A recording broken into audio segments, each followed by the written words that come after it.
একটু জোরে করে। আমার স্ত্রীর সরি, এখানে একটু জোরে। আমার নাম মোহাম্মদ কবির হোসেন, আমার স্ত্রীর নাম মোহাম্মদ লাকি বেগম। তাজরিন গার্মেন্টসের 3 তলায় ডি লাইনে সিং অপারেটর হিসেবে চাকরি করত।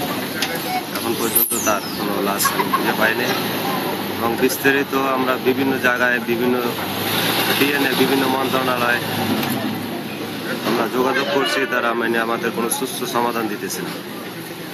আজ কাল পরশু এরকম। এখন এটা আমাদের যেন সরকারের কাছে আমার এটাই অনুরোধ, এটাই দাবি যে তারা যেন অল্পর ভিতরে এটা আমাদের একটা সুস্থ সমাধান দেয় এবং যতক্ষণ পর্যন্ত মালিক গ্রেপ্তার না হবে আর যতদিন পর্যন্ত এটার সুস্থ সমাধান না হবে ততদিন পর্যন্ত আমরা এই আন্দোলন চালিয়ে যাব। ওকে, আপনি কেমন করে চেষ্টা করছেন? আমি চেষ্টা করছি, এখানে আগুন লাগার পরের থেকে শুরু করে আমি এখানে ছিলাম, তাই আমি অনেক খোঁজাখুঁজি করছি।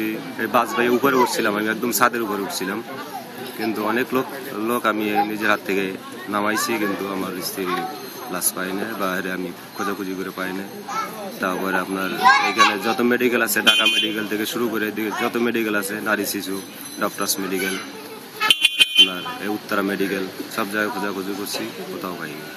আর গভর্নমেন্টের সাথে, বিডিএম এর সাথে, ওদের সাথে কথা হয়েছে? ওদের সাথে কথা বলছি, আমি বিজিএম এ কথা বলছি। বিজিএম বলে যে আপনার ডিএনএ টেস্ট দেওয়া হয়েছে, আপনার বাচ্চার ডিএনএ টেস্ট দিচ্ছেন? আমি বলছি হ্যাঁ দিছি। যে ওখানে রিপোর্ট আসলে তারপরে। আর কখন বলছে, কত সময় লাগবে? উনি বলছে যে আমরা একটা বৈঠক করছি, আপনারা 1 মাসের ভিতরে পাবেন, কিন্তু 1 মাস আজকে 2 মাস হয়ে গেল, এখন পর্যন্ত তো কোনো সমাধান তারা দেয়নি। এখন ফোন করলে এখন ফোন ধরে না এবং গেলে তারপরে তাদের সাথে কথা বলা সেরকম মন মানসিকতা তাদের নাই এবং তেমন ভালো কথাও বলে না, উল্টাপাল্টা কথা বলে যে দেখতেছি হবে হবে, এত ধৈর্য হারাইয়েন না, এই বিভিন্ন কথা বলে, কিন্তু কোনো তো একটা সুষ্ঠু সমাধান দেয় না। আর আপনার নাম আবার বলেন? আমার নাম হলো মোহাম্মদ কবির হোসেন। আমার স্ত্রীর নাম মোহাম্মদ লাকি বেগম। 3 তলায় ডি লাইনে সুইং অপারেটর হিসেবে উনি চাকরি করতেন। ঠিক আছে।